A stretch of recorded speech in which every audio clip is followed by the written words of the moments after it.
Assalamualaikum warahmatullahi wabarakatuh. Dalam kesempatan hari ini saya akan melanjutkan video sebelumnya, di mana di video tersebut mendiagnosa CPU, ya, mendiagnosa CPU untuk mengetahui kerusakannya di daerah mana. Ya, kemarin sudah ditentukan kerusakannya adalah di motherboardnya, karena ini kasusnya tidak tampil. Dan setelah itu saya sharing, ya. Jadi kemarin saya pesan motherboard yang sesuai dengan tipe prosesor ini, yang generasi ke-7, ya. Kalau bawaannya di sini untuk motherboardnya menggunakan Asus, ya, menggunakan Asus yang EX82 250M V3, ya. Ini kerusakannya mati di sini, ya. Sebenarnya masih bisa nyala untuk powernya, tapi nggak bisa tampil di sini, ya. Oke, di sini menggunakan DDR4, ya. Dan kalau kita beli yang baru yang tipe ini, ya setara dengan tipe ini, harganya masih mahal, ya, sekitar 1 jutaan, ya. Yang paling murah itu ya sekitar 960-an, ya, masih mahal, ya. Nah, terus saya kemarin cari di online, ya, yang second, ya, dapat gigabit yang GAH110MS2. Nah, ini harganya ya separohnya, ya. Jadi ini harganya kalau di online, di Tokopedia, di Lazada sekitar 530, ya. Kalau lihat fisiknya, kondisinya bagus ini, ya. Tapi di sini saya akan coba, ya. Dan fasilitasnya hampir sama dengan Asus, ya. Jadi di sini ada PCI Express-nya untuk VGA, terus ini untuk soket ininya, ya, soket RAM-nya 2 channel, ya, DDR4. Terus di sini untuk fasilitas slotnya, ini untuk keyboard, ini untuk mouse yang PS2, ini untuk VGA onboardnya USB, ya, USB 3.0, USB 3.2.0, ini 3.0, ya. Terus ini LAN-nya, ini untuk sound-nya, ya, sound onboardnya. Kalau kita bandingkan, oke, hampir sama, ya, cuma lebih lengkap punyanya Asus, ya. Asus itu di sini sudah ada ini, ya, tipe VGA onboardnya itu HDMI, ya. Terus nah ini, ya, untuk USB-nya, ya, USB 3.0-nya ada 2, ya. Oke, hampir sama. Nah, di sini juga nanti saya sekalian mengetes motherboard ini, ya. Karena saya beli online, harus kita cek dulu, ya. Dan sebelumnya nanti di sini saya akan coba untuk lepaskan dulu, ya, yaitu RAM-nya dulu pertama, ya. Kayak RAM-nya, terus prosesornya. Kalau prosesornya di sini kan kita bisa cabut dulu untuk kabel fan-nya atau kipasnya, ya. Nah, terus di sini kita posisikan untuk membukanya, ya, ke sebelah kanan, sebelah kanan,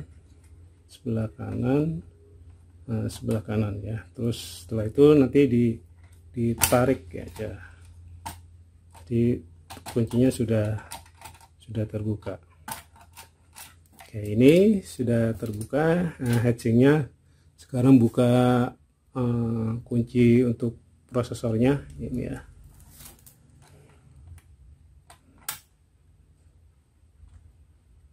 Oke, ini untuk prosesornya.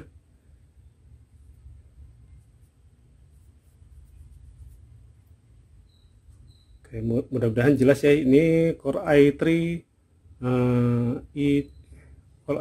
yang 7100, ya. Nah, sini. Oke, ini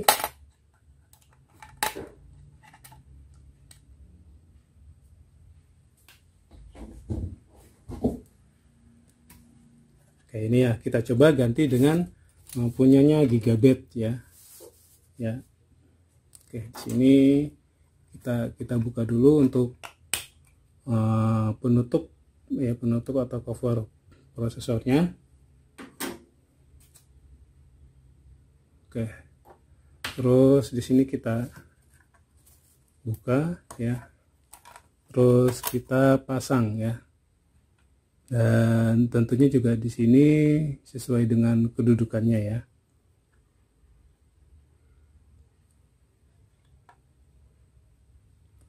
Oke, ini ya.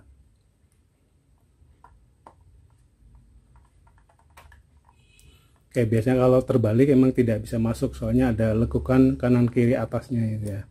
Nah, setelah itu kita tutup. Oke, ini ya.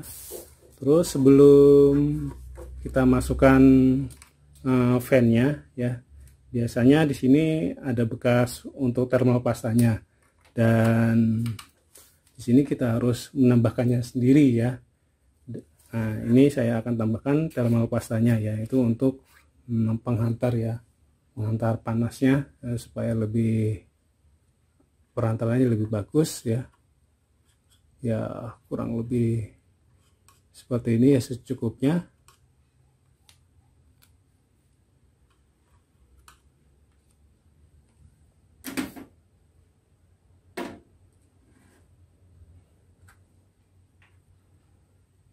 Oke, setelah itu ini yang tadi kedudukannya ke kanan, kita ke kirikan lagi ya. Nah, ke kirikan lagi. Nah, terus kita pasangkan di sini ya. Oke. Dan untuk cara memasangkannya juga kita harus menekan dulu yang bagian bawahnya ya. Ya, jadi ada 4.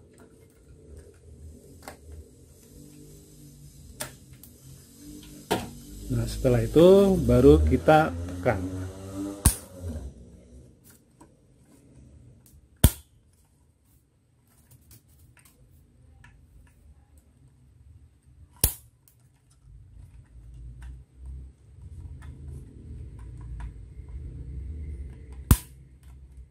Dan kita cek di bagian belakangnya ya, kalau sudah pas ya atau kencang, ini biasanya yang hitamnya itu keluar seperti ini. Dan setelah itu di sini kita pasang untuk kabel ininya, kabel fan-nya ya. Oke, ini saya pasang dulu. Oke, yang penting nanti kipas maaf, kabel ini jangan sampai kena kipas. Terus kita masukkan untuk RAM-nya ya. Oke, RAM-nya saya posisikan di slot yang pertama ya.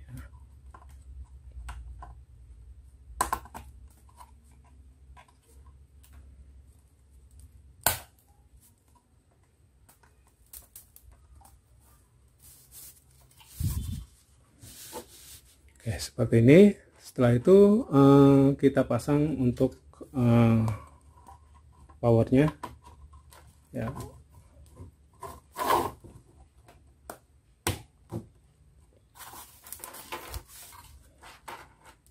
Nah, yang tadi yang 24 pinnya, sekarang yang 4 pinnya.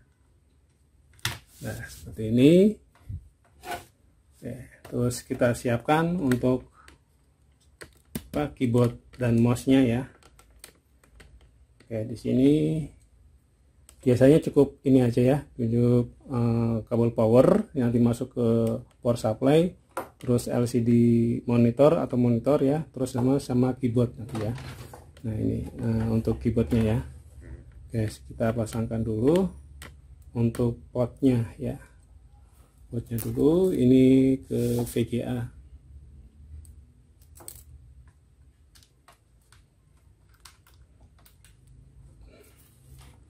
Terus ini mouse-nya.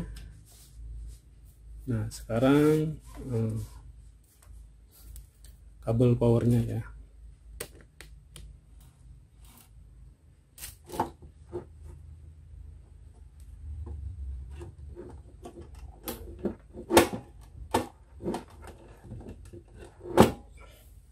Oke, setelah itu kita juga butuh ini ya, butuh speaker kecil ya. Tapi kalau tidak ada tidak apa-apa.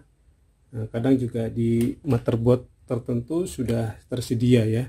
Dan di sini kita juga harus memasang speakernya ya sesuai dengan posisinya. Di sini biasanya ada tulisannya speakernya sebelah mana ya.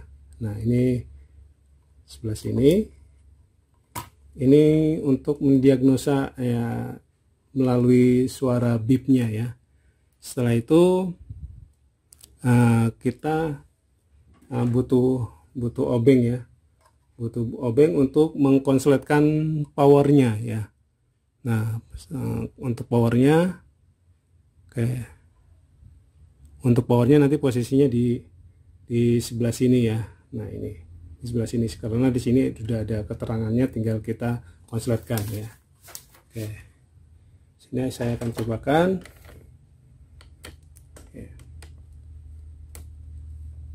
Oke, bismillahirrahmanirrahim. Oke, hidup.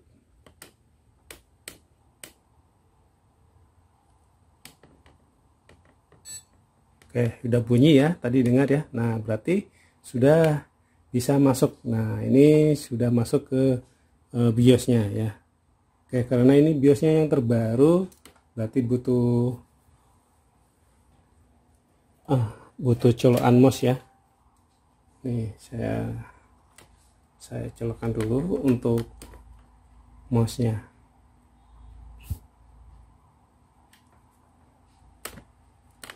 Oke, ini sudah terhubung ya. Oke, di sini saya cek BIOSnya ini. Ya, ini udah masuk, berarti udah support ya. Kemarin itu kadang saya tanya dulu ke tokonya, support enggak dengan generasi 7 ya, support ya, untuk meyakinkan. Padahal saya sudah lihat di website Gigabitnya itu udah support ya dengan prosesor ini. Oke, ini untuk informasinya kita lihat dulu. Oke, ini kita cek untuk frekuensinya ya. Nah, ini frekuensinya berarti CPU-nya sudah masuk ini ya, 3,9 GHz ya. Ini punya saya. Nah, terus kita buka yang lainnya. Nah, memori sudah masuk ya.